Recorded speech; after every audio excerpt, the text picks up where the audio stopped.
Vamos a iniciar entonces, señores conferencistas, a quienes quiero agradecer, doctor Carlos, Carolina, nuestro amigo profesor de que toda la vida nos ha venido apoyando, Alejandro Ceballos.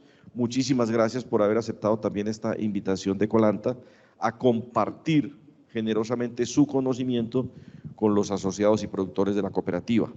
Y quiero también, antes de terminar, darle un agradecimiento al Departamento de Asistencia Técnica y al Departamento de Promoción y Educación Cooperativa, que son quienes han organizado y coordinado toda la logística de este evento, quienes lo han ejecutado.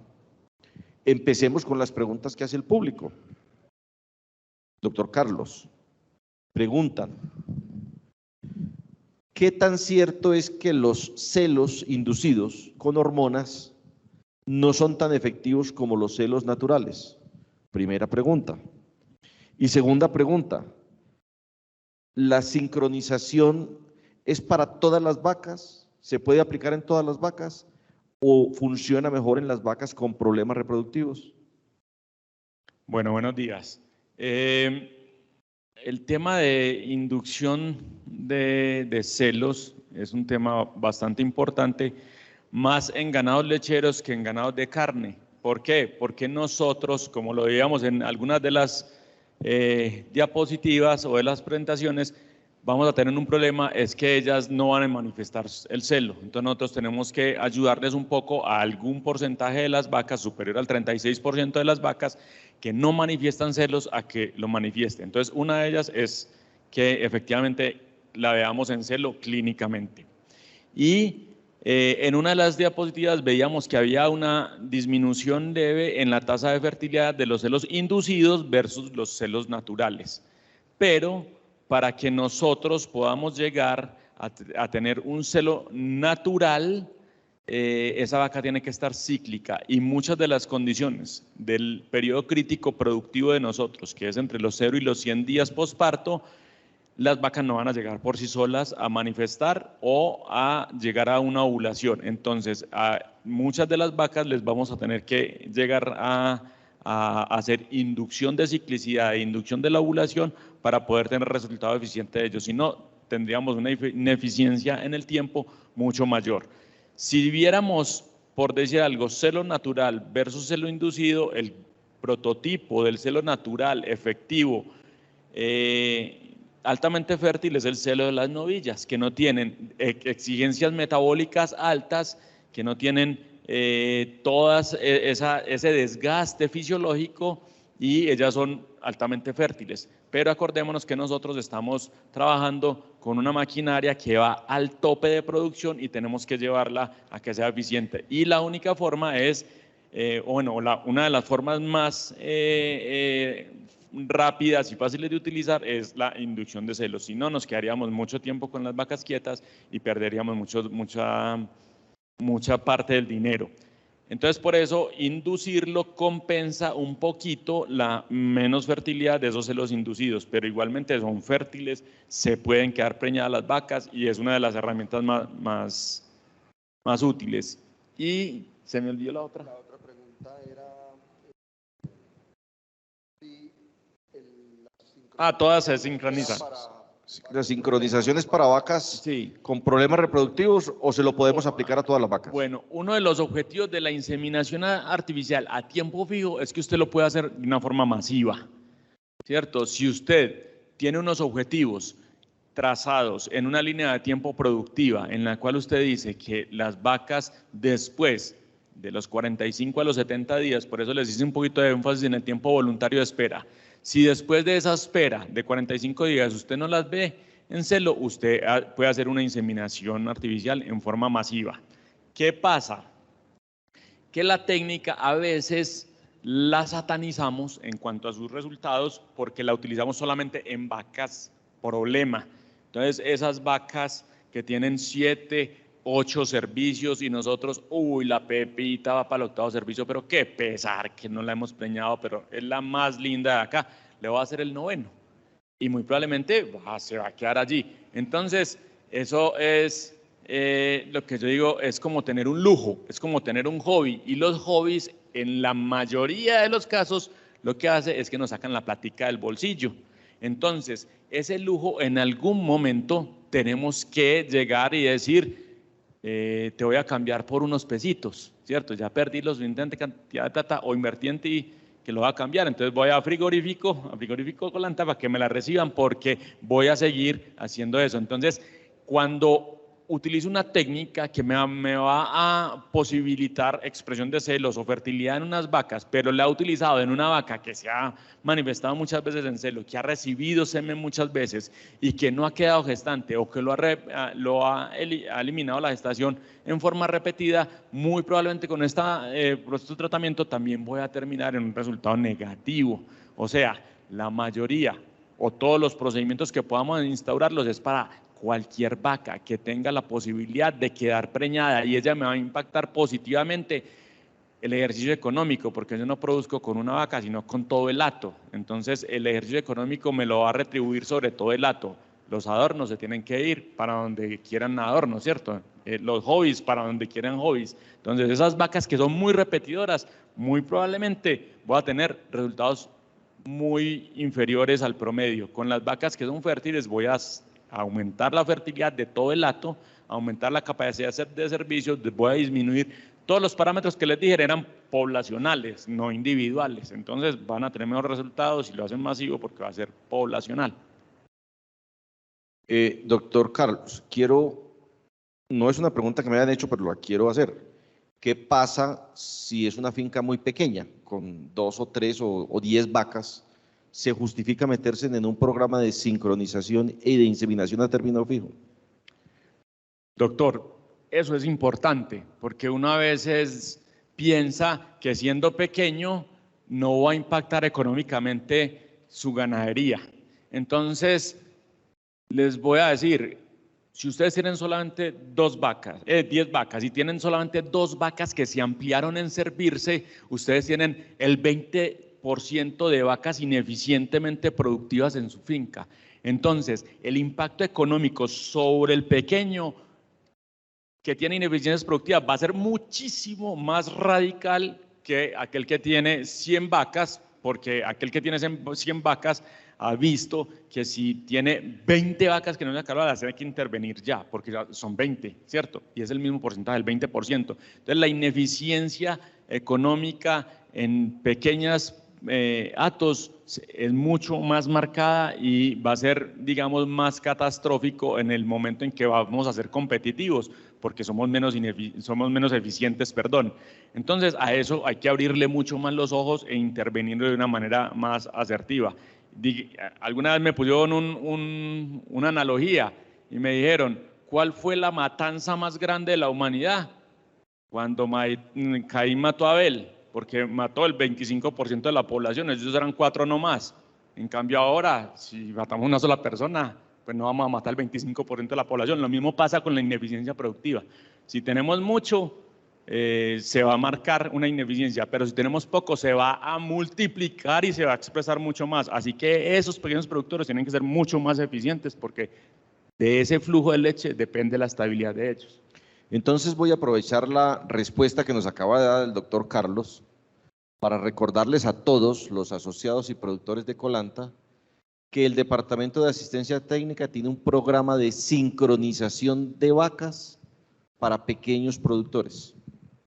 No necesitan que la vaca sea una vaca problema, puede ser, pero vacas normales que parieron y que ya llegaron al periodo de espera voluntario, es decir, que ya llevan 60 días de parida o 70 o el tiempo que ustedes consideren, ustedes pueden solicitarle al Departamento de Asistencia Técnica que les hagan la sincronización. Solo les van a cobrar las hormonas, no les van a cobrar el paquete completo de medicamentos, sino que se lo van a cobrar por dosis de cada una de las vacas y eso les permite sincronizar las vacas en una finca pequeña.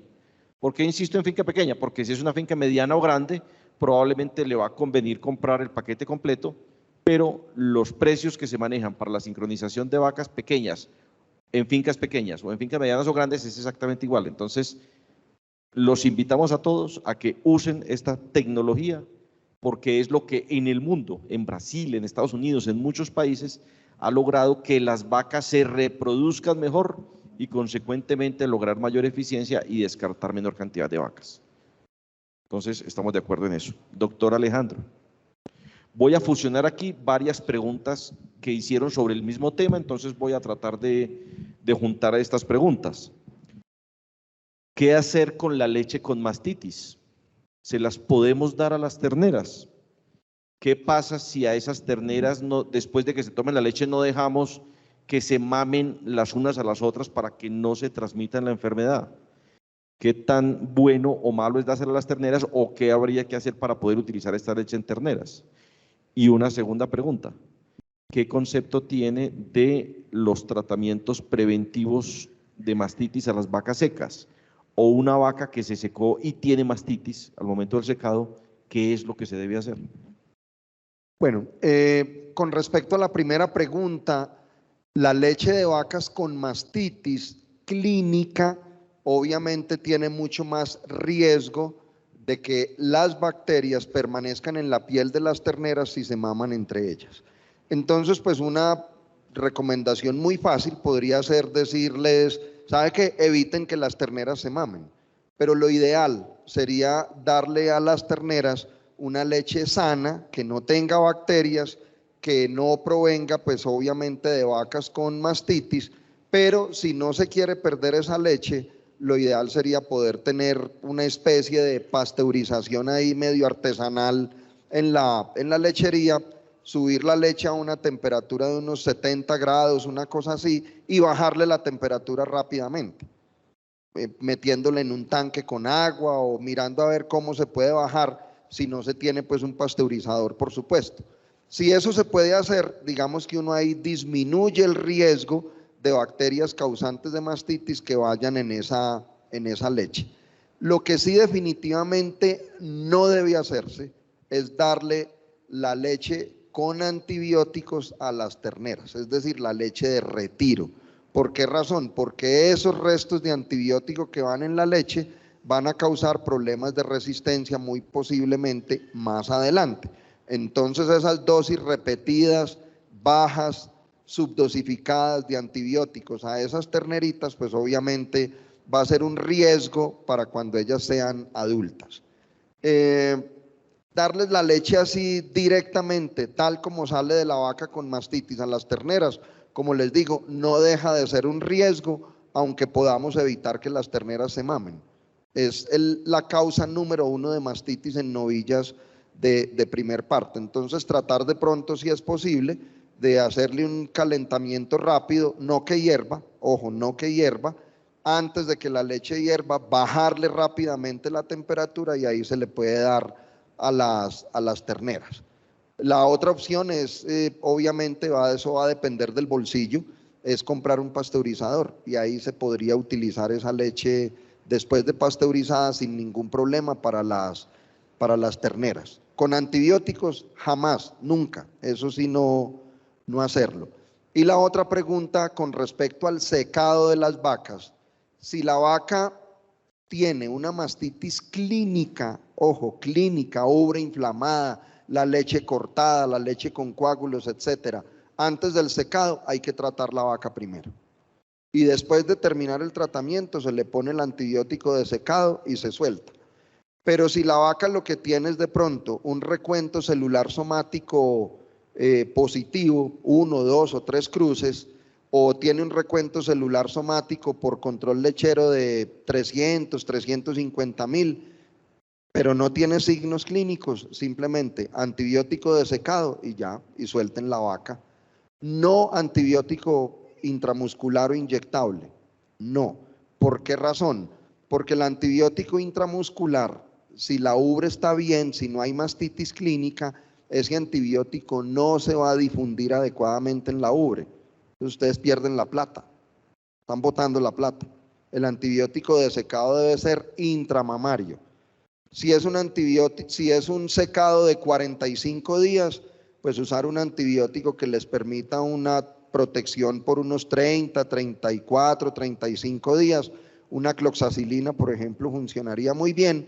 Y hay otros antibióticos para secados de 60 días que tienen un poco más de los 30 días de acción, pero se necesita que sean los 60 de secado. Ese es específicamente el cefalonio, que es una cefalosporina de primera generación, tiene una protección un poco más larga. Por eso el secado debe ser de 60 días.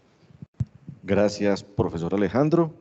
Carolina, ¿qué hacemos para descompactar los suelos en las zonas de alta pendiente? Si bien es cierto, algunas fincas tienen zonas planas o onduladas donde puede entrar el tractor o el banco de maquinaria agrícola de Colanta o cualquier otro con los implementos que ya nos contaste, hay zonas tan pendientes donde no se debe entrar el tractor ni se debe hacer un arado. Entonces, ¿qué hacemos en esas zonas? Y segundo, las zonas de silvopastoreo, es decir, donde ya tenemos muchos árboles, ¿qué debemos hacer con ellas para mejorar la compactación del suelo? Bueno, entonces hablábamos en la conferencia de que donde podemos ser eficientes, debemos ser eficientes y ojalá podamos de pronto poner más productivo las zonas con unas siembras, unas intersiembras de ryegrass. En las partes planas tenemos mucha facilidad.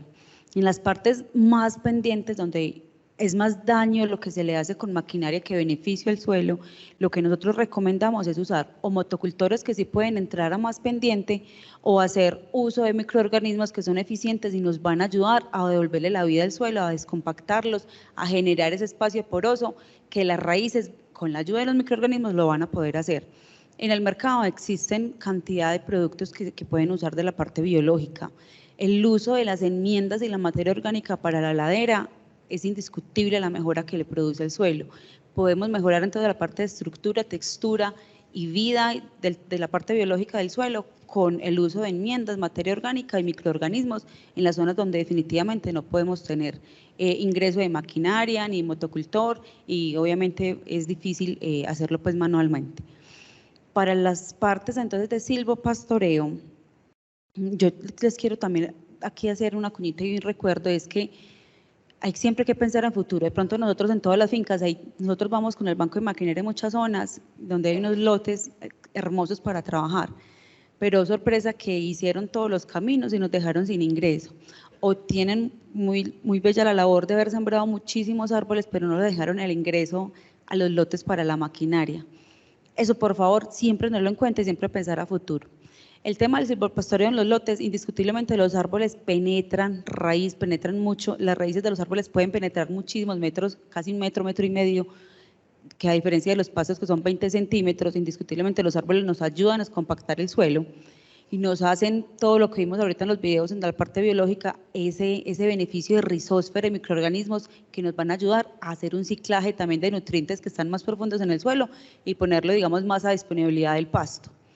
Entonces, el tema del silvopastoreo es definitivamente una muy buena opción para esas zonas donde no tenemos facilidad también de entrar con la maquinaria, hacer esos corredores biológicos y traer también, conectar el bosque que tenemos en la finca con árboles que sean en continuo para que todos esos microorganismos, insectos y microfauna entren y nos ayude pues a generar esa vida de suelo que necesitamos para mejorar las condiciones físicas, químicas y biológicas de él.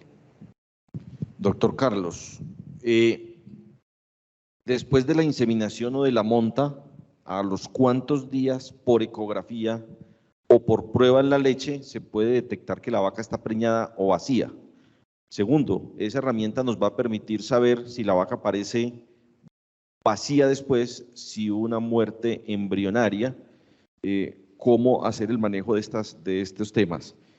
Y te voy a empatar con una segunda pregunta. ¿Cómo tratar cuando hay un problema de reabsorción embrionaria? Es decir, que la vaca queda preñada, pero al poquito tiempo está vacía y lo que hubo fue una muerte fetal. ¿Qué es lo que se debe hacer en esos casos? Bueno, las pruebas, digamos la edad después de servicio ideal para hacer esos diagnósticos puede ser a partir del día 28 de servicio. Ya nos había dicho Dani que era el momento adecuado para prueba de preñez en leche y con los ecógrafos con que contamos para hacer diagnóstico clínico a campo, podemos desde los 28 días, un poquito antes, pero 28 días es un tiempo adecuado para hacer el diagnóstico.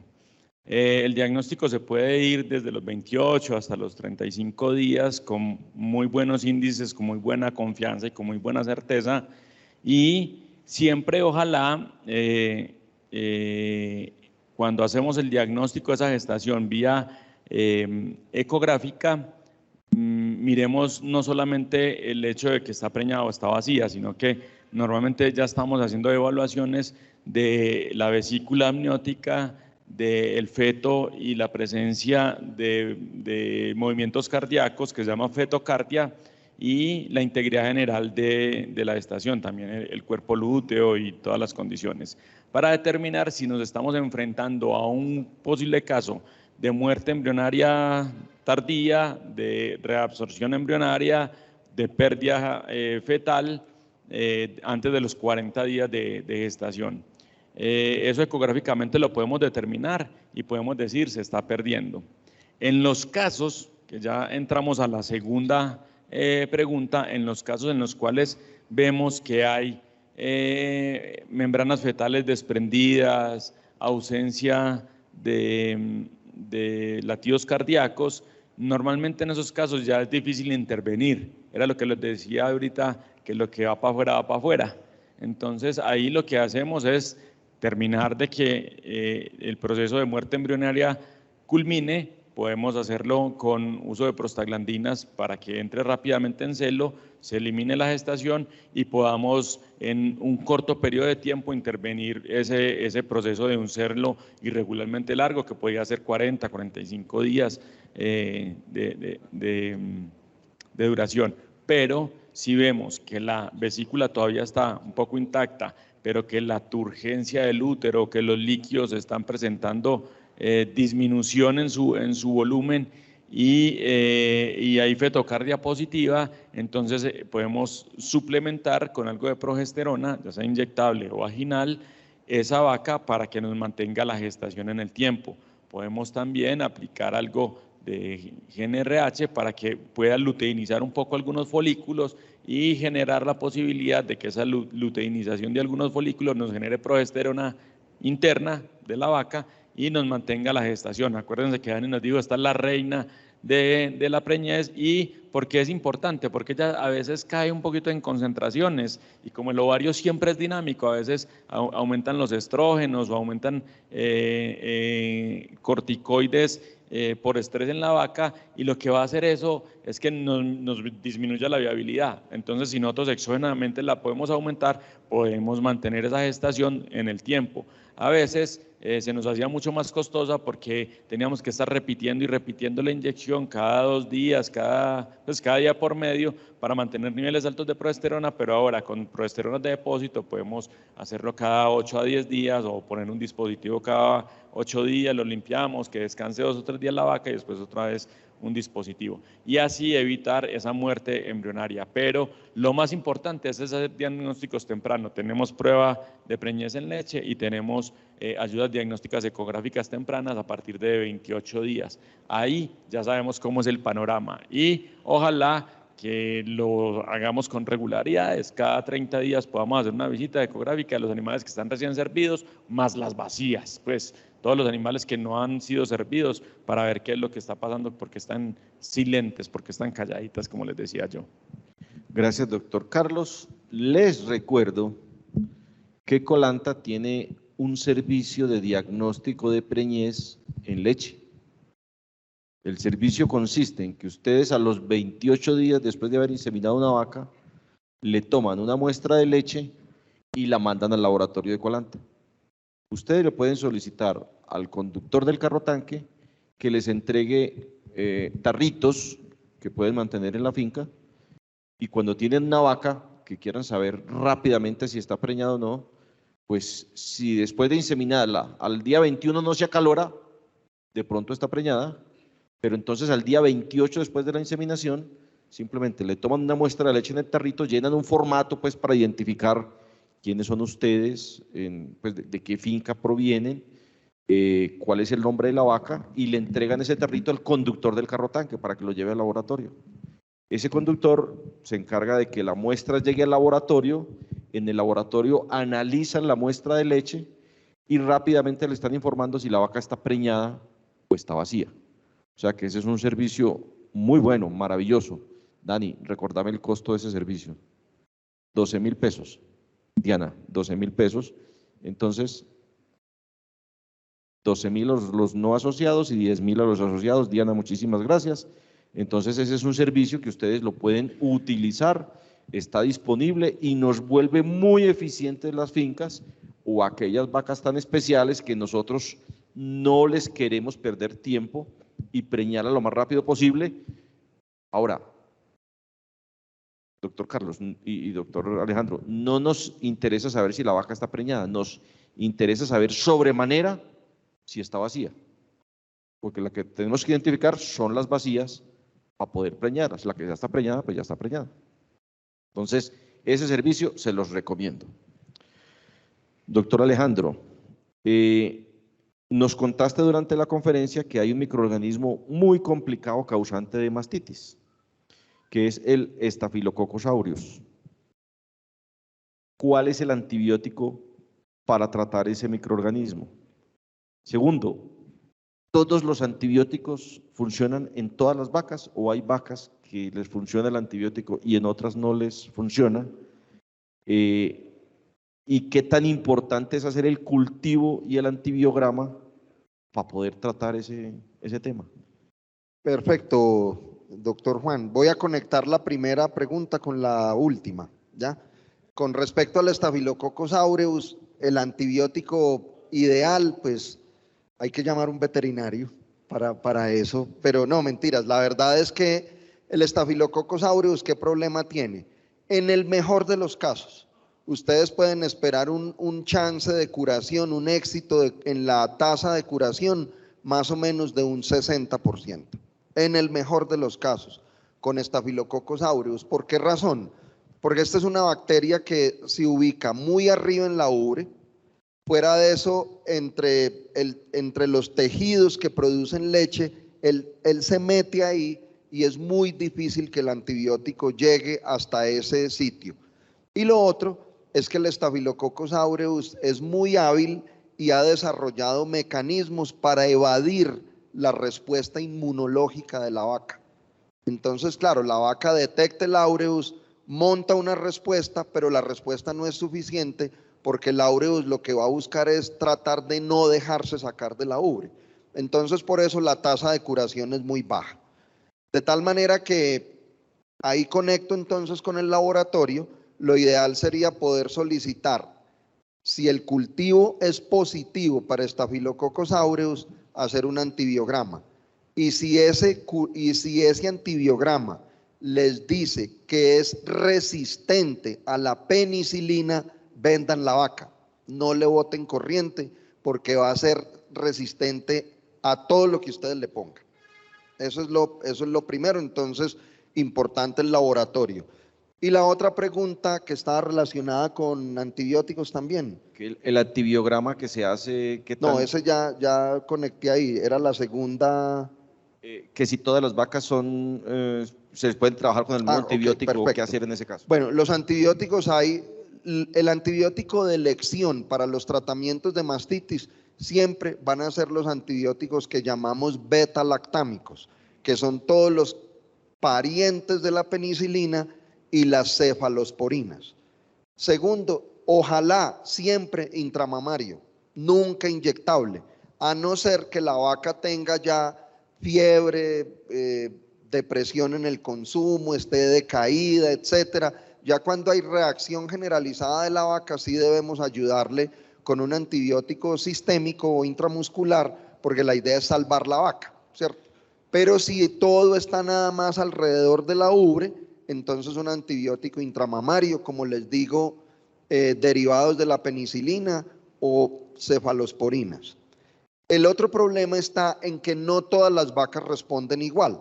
Entonces hay que revisar el historial de la vaca, si ha tenido casos de mastitis antes, si la vaca cuántos partos tiene, si tiene 3, 4 o más partos, va a responder menos. La vaca que ha hecho mastitis varias veces también va a responder menos. Si tiene más de 2/4 afectados o si el CMT es muy alto o el recuento de células somáticas muy alto, va a responder menos. Entonces, una vez que revisen el historial de la vaca, les voy a poner este caso. Tenemos la vaca Pepa con un cuarto afectado, 1 millón de células, 5 partos. Esa vaca, para un Staphylococcus aureus, no esperen más allá de un 20% en el chance de curación. Entonces, en la medida que la vaca es más vieja, de más número de partos, la respuesta positiva al tratamiento va a ser menor, pero esa vaca se convierte en un portador del estafilococos y se lo va a regar a todas las vecinas, particularmente en el momento del ordeño. Doctor Alejandro, ¿es posible erradicar el Staphylococcus aureus de una finca? Es decir, si yo logro identificar cuáles vacas lo tienen y las saco, ¿desaparecería? Erradicarlo como tal, no. Lo que podemos hacer es mantenerlo bajo control, pero erradicarlo es muy difícil porque además el Staphylococcus aureus tiene la particularidad de que no solamente se ubica en la ubre, sino de que puede estar también en la piel de la ubre. Entonces, si nosotros nos hacemos un cultivo de las manos, muy posiblemente nos va a dar positivo, pero no quiere decir que tengamos la enfermedad. Entonces, como siempre va a estar ahí latente, siempre va a estar ahí presente, lo ideal es tratar de controlarlo, pero hablar de erradicaciones sería mentir, difícil, si les sí. digo que sí. Muy bien. Señores asociados y productores de Colanta, Colanta, su cooperativa, compró un equipo muy sofisticado para analizar las mastitis. El equipo se llama un Vitec. En Colombia hay muy pocos Vitec funcionando. Sí los hay en universidades, en centros de investigación, y Colanta tiene uno. ¿En qué consiste ese equipo? Que Diana pues es una de las personas que opera el equipo. Ese equipo está ubicado en la planta de Colanta en San Pedro.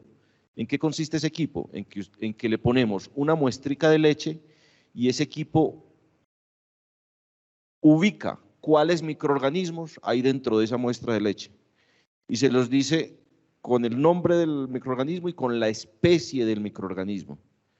Y adicionalmente hace unas pruebas para detectar ese microorganismo es sensible a cuáles antibióticos y es resistente a cuáles antibióticos. Entonces, con una sola muestra de leche que ustedes envíen al laboratorio, el laboratorio les puede responder cuál es el microorganismo que les está causando la mastitis y qué antibióticos pueden usar para controlar de manera efectiva esa mastitis.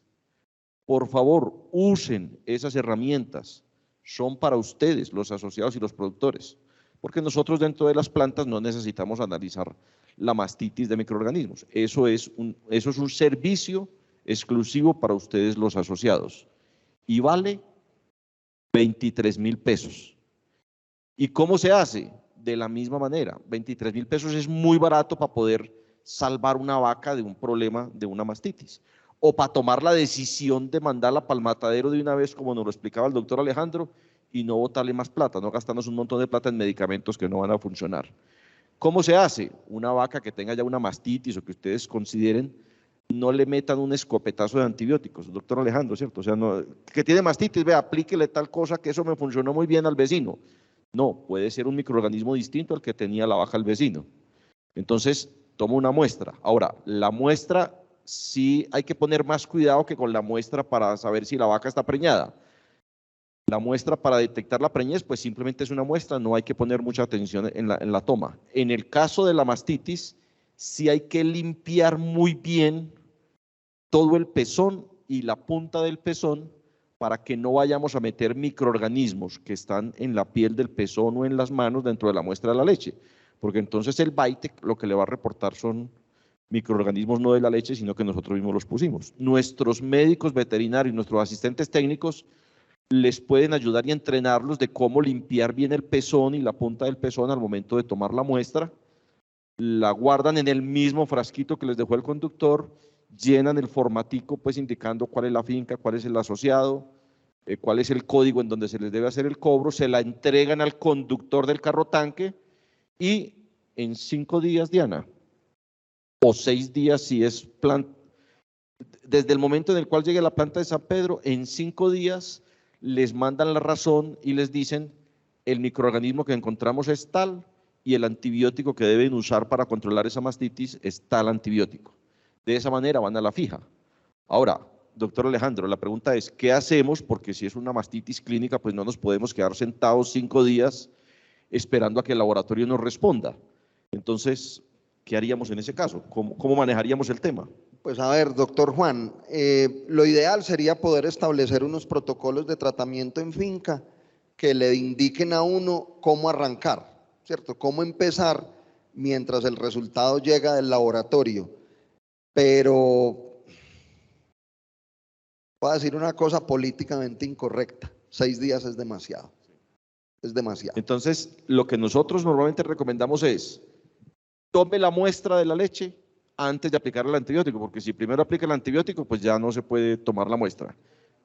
Entonces, tome la muestra de la leche, mándela para el laboratorio, aplique un tratamiento de los similares que ha venido aplicando y cuando le llegue el resultado, pues ya usted va a poder saber si el tratamiento que aplicó fue correcto, fue incorrecto o si tiene que cambiar el tratamiento. Y a partir de tener un análisis, 2, 3, 5, 10 análisis, ya usted y su médico veterinario van a poder saber, no, es que siempre se nos está presentando Streptococcus agalactiae o siempre se nos está presentando Staphylococcus aureus o cuál es el microorganismo que más se está presentando para que usted ya sepa que a futuro con qué tiene que hacer tratamientos y de esa manera ganamos mucho tiempo si tenemos una identificación. Por favor, usen esas herramientas que están para ustedes y solo para ustedes. Yo estoy seguro que en la gran mayoría de los productores de leche de este país no tienen acceso a esas herramientas y ustedes tienen el acceso. Doctora Carolina, la aplicación de enmiendas al suelo sí alcanza a mejorar el pH del suelo.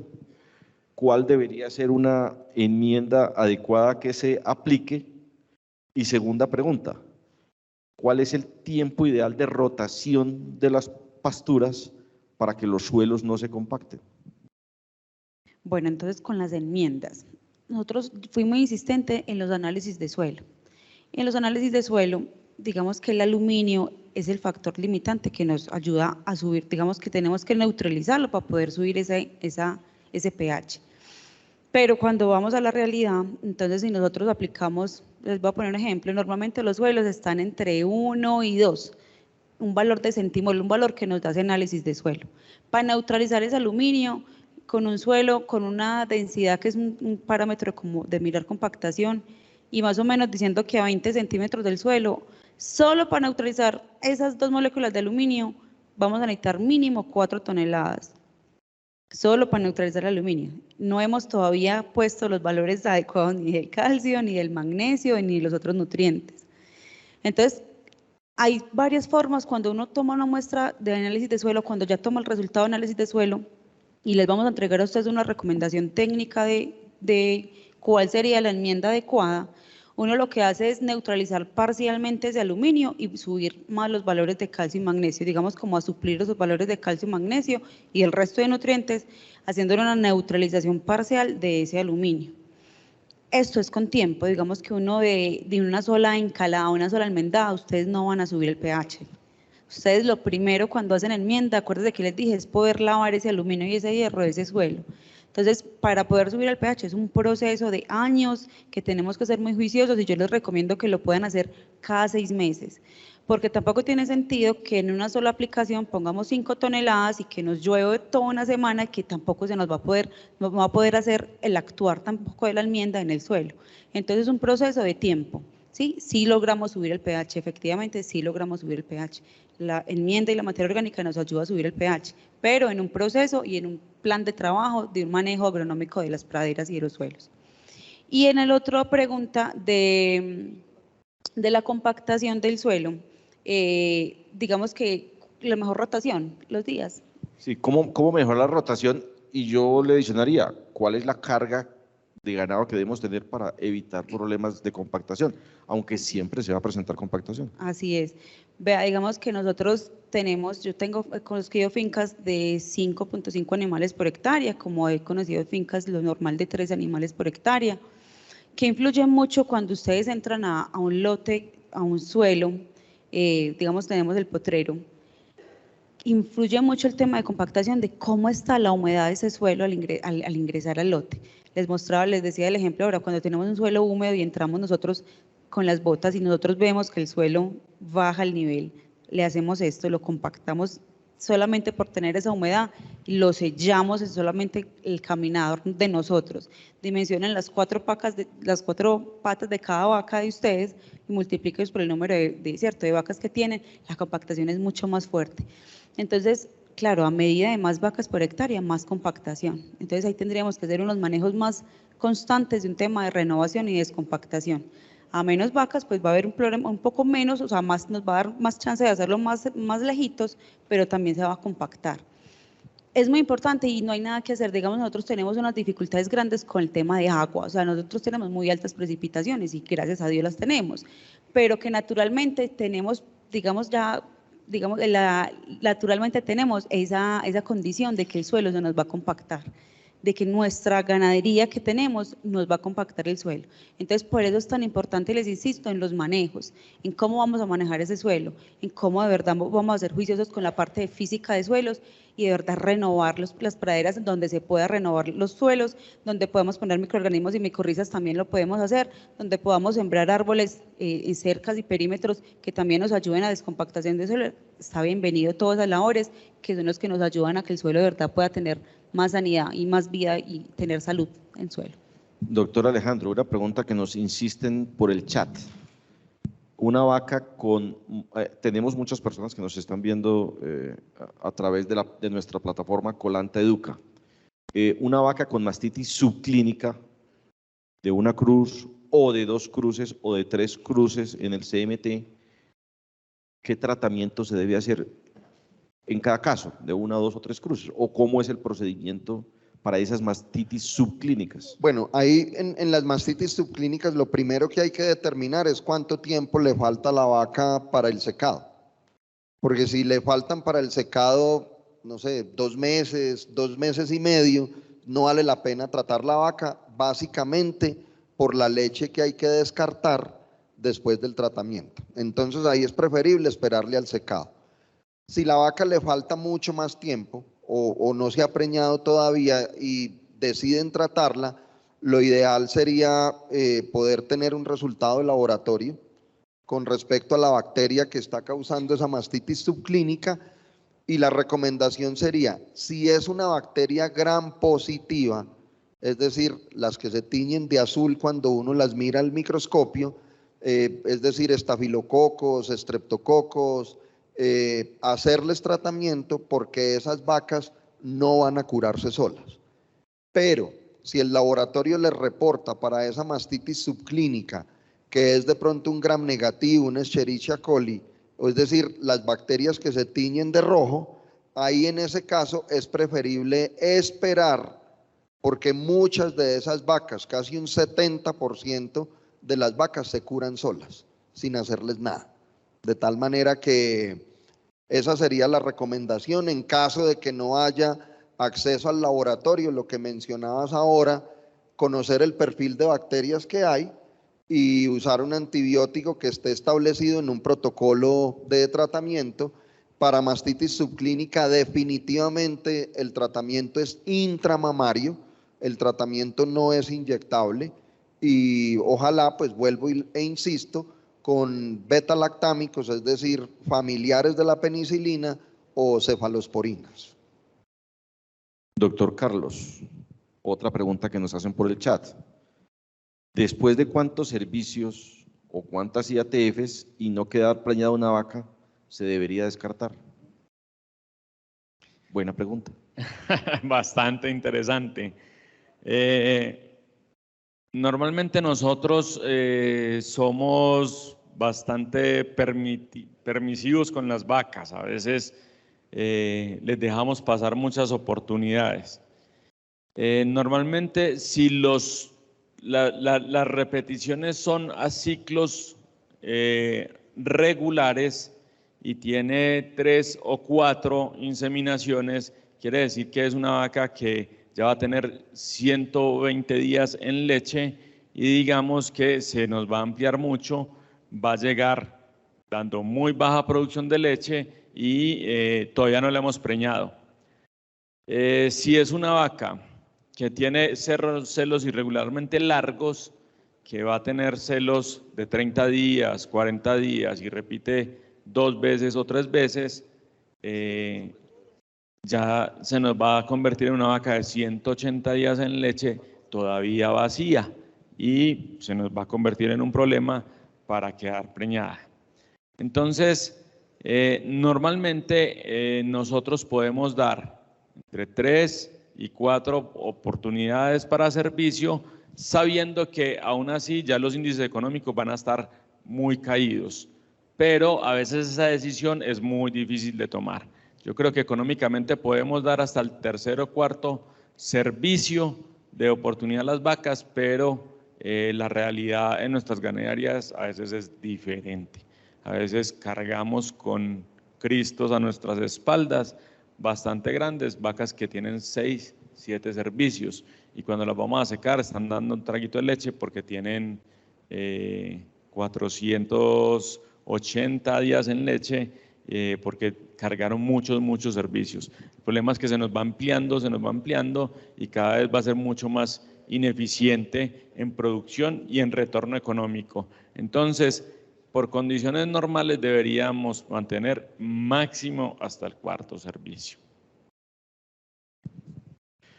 Carolina, en nuestro medio de lechería de trópico alto, ¿qué características debería tener un sistema silvopastoril? Es decir, hoy nos están diciendo que por temas ambientales sembremos árboles en la finca, pero eso es simplemente ir a sembrar en cualquier parte, o cómo es un arreglo o un sistema silvopastoril.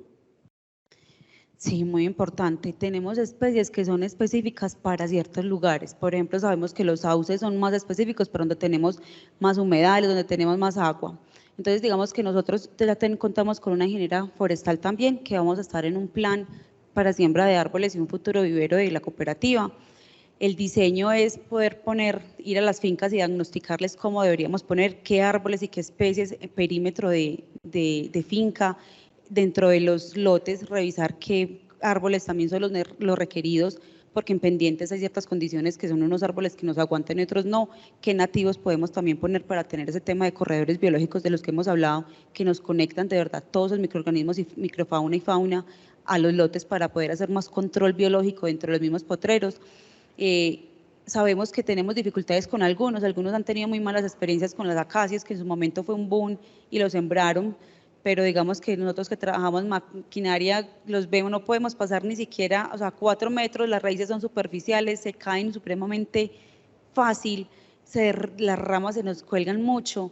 Entonces, han sido, digamos que dificultades que ustedes han tenido, pero para eso la idea con la cooperativa es de verdad darles a ustedes una forma y de hacer un plan estratégico de qué árboles y qué especies poder sembrar, perímetros dentro de lotes y lotes para hacer sombrío y tener un bienestar animal y un confort, y también pues un tema de ciclaje de nutrientes y condiciones, con especies que de verdad nos funcionen. Podríamos hacer, creo que en octubre vamos a tener, Vivi, ¿cierto?, en una conferencia para todo este diseño, para que por favor se conecten y estén muy ávidos de ese conocimiento, porque de verdad nos interesa que tengan los animales bienestar animal, confort animal en los potreros, y tengamos un tema de suelos y de nutrientes de verdad importante. Entonces los invitamos para esta próxima conferencia.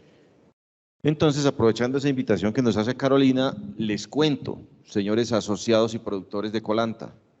En Colanta estamos montando un vivero en Entre Ríos, en la salida de Entre Ríos hacia Santa Rosa, o más bien, en la llegada de Santa Rosa a Entre Ríos, a mano derecha, donde hay un lote de Colanta.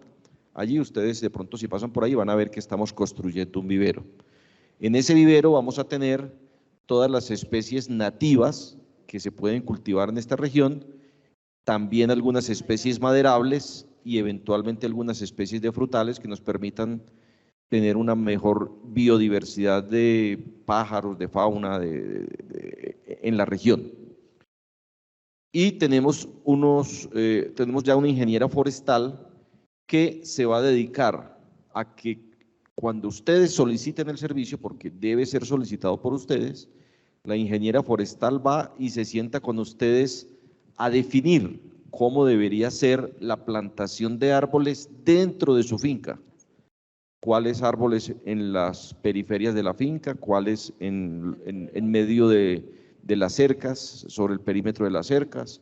Ustedes son los que deciden en dónde sí, en dónde no, qué especies, poder introducir algunas maderables, porque vamos a necesitar estacones y otras opciones de madera, qué zonas muy pendientes se deben reforestar, cuáles no, en los humedales qué se debe hacer, y los árboles van a ser sin costo para ustedes, es decir, los va a aportar la cooperativa con la alianza USAID.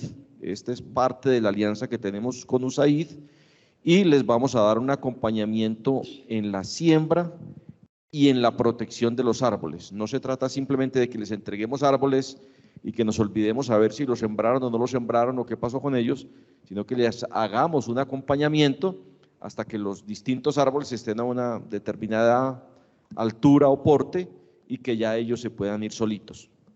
Entonces, por favor, usen este servicio de la cooperativa porque hoy en día los consumidores nos están midiendo de cómo y qué tanto estamos deteriorando el medio ambiente o qué tanto estamos protegiendo el medio ambiente.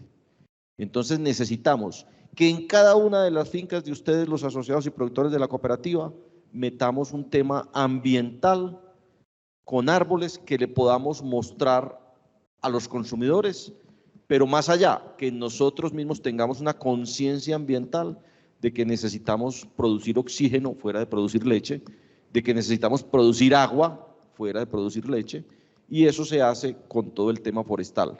Y como nos lo explicó Carolina, no se trata simplemente de ir a tirar árboles en cualquier parte, sino que eso tiene una metodología técnica de cómo debe hacerse para que nos funcione lo mejor posible. Entonces, por favor, a su asistente técnico, a su médico veterinario o tecnista, solicítele el servicio de, digan, yo quiero montar en mi finca un sistema silvopastoril y se sienta con la ingeniera forestal para que usted defina cómo lo quiere luego de las explicaciones que ella le dé.